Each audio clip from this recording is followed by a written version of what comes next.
Most people are terrified of rejection, even from total strangers we know we'll never see again. Why is that? Why do we take it so personally? It's because we equate it with rejection of the real you.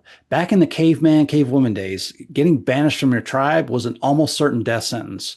We needed our tribes to survive, so we developed an intense need to fit in and maintain our status in our tribes. Even today in our modern day tribes, when we're facing a situation of rejection or just losing face, the exact same fear circuits light up in the brain as when you're facing a life or death situation. This is why we wear so many masks and we present the polished version of ourselves to maintain our image, sometimes to people we don't even like. So when our 2 million-year-old brain subconsciously equates failure and rejection right up there with death, how do we get past this? The first step is identifying that fear. What is it you're really afraid of? We want to get past that knee-jerk reaction. Our brains are hardwired to stay away from the things we're afraid of. We treat things like life or death situations subconsciously because we're still working with those caveman instincts. So take a second and really tune into those fears that come up for you around failure or rejection. Now, if that fear is a big challenge, check out my first video in this series where I teach you a cool NLP trick to dissolve it. Now, when we get those fears to a manageable level, and assuming there's no actual physical threat to you, what we want to do is intercept those fears and relabel them, not as threats, but messengers.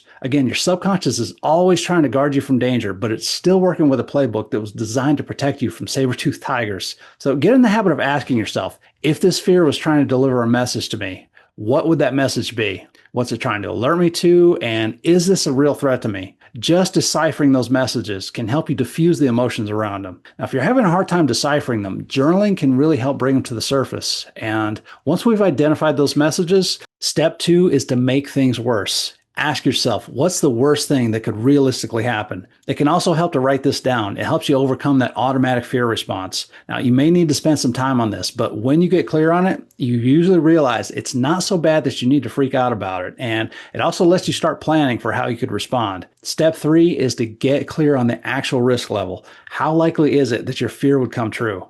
Get really specific on this. Put numbers to it if you can, and then start to strategize on how you can head that risk off or improve your odds. Getting clear on the actual risks, making them real, and then thinking through them, a lot of times will help you realize that even if your worst case scenario happens, most of the time it's not as much of a threat as we make it in our heads. I'll use salespeople as an example. They deal with rejection multiple times a day. A sales trainer named Tom Hopkins had a great technique for this. If every sale is worth $100 and you get 4 no's for every yes, that makes every no worth $20. So instead of saying, oh my God, I screwed up, or I'm not cut out for this, or whatever, you just say, thanks for the 20. This technique is brilliant because it helps you keep your enthusiasm high and your focus where it needs to be, which is on finding those yeses. Those are the magic keys to staying in the game and to keep taking those actions that most people see as painful. That's why good salespeople can make so much money. They don't have a lot of competition because most people can't handle that constant rejection. It creates too much self-judgment and they equate the results they're getting with their self-worth.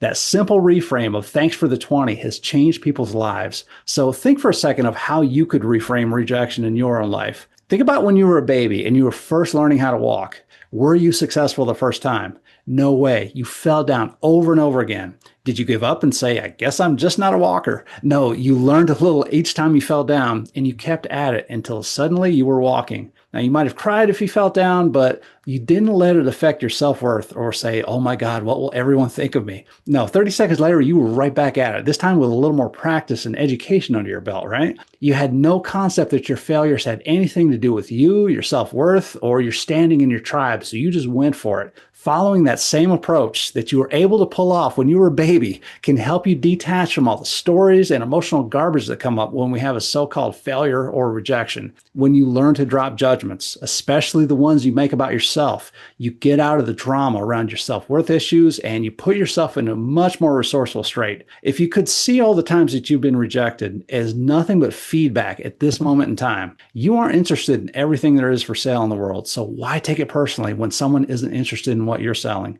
You aren't interested in all the people in the world. So how can you expect everyone to be interested in you? What would it take to take those memories of so-called rejections and just see them for what they are? A person who wasn't interested at that point in time. We all have things going on behind the scenes, situations we don't tell people about, many times financial problems or family issues, or sometimes we're just having a bad day and we take it out on other people. You yourself were not being rejected. Your value was not being judged. So close your eyes for a second, and I want you to imagine, what would it be like if you could be that toddler again and have no fear of failure or getting rejected? If you could totally suspend all judgment of yourself, which would get rid of all the emotional garbage. If your self-worth was not even part of the equation, because it's not. If you could see, feel, or hear yourself being like that toddler again, and whenever you run into failure or rejection, you just learn the lesson, pick yourself up, and get right back at it. If you could see, feel, or hear rejections, and enthusiastically saying, thanks for the 20, or thanks for getting me one step closer to the right person, or whatever your goal is. If you could see, feel, or hear yourself attacking your goals, going full out for the things you really want. As you play that movie, notice what rejections or what obstacles come up and preview how you're going to handle them. Play the movie all the way to the end when you get exactly what you want. How does that feel? Feeling happy, excited, grateful? See, feel, hear yourself when you've already achieved it. Remember, gratitude means it's already done. Now I want you to rewind that movie to the beginning and take that picture and blow it up so it's as big as a screen at a drive-in movie. Now, just like you're turning the knob on an old TV, make the picture brighten up even more, add color and sparkle to it. Notice how the feelings change. In a moment, we're going to play that movie again, this time really getting into those feelings and really tuning into the sounds of you telling yourself, I've decided to do this. I'm choosing to do this. I choose to enjoy the process, and I feel amazing now that I'm finally on my way. Or just thanks for the 20. This time using your body to create the energy that you need to succeed. Go ahead and stand up straight, head up, shoulders back. You can hit your V is for victory pose or the Wonder Woman pose we did a few videos back. Go ahead and play that movie again. See those obstacles or those rejections come back up again, but this time you laugh at them. They have no chance of pulling you down. See yourself jumping right back up, easily and effortlessly. Rewind that movie one more time, and at the count of 3, I want you to pull that picture towards you and bring it all the way in so you pop yourself in. Suddenly you're in the picture looking through your own eyes. Try it on just like a new wardrobe. 1, 2, 3. Play the movie again, just like you're in it. What do you see? Turn up the brightness, turn up the color. How do things change with your new attitude towards failure, with your new insights about rejection? How are you crushing the things that used to seem so hard to even get started on? How does the new you affect the people around you?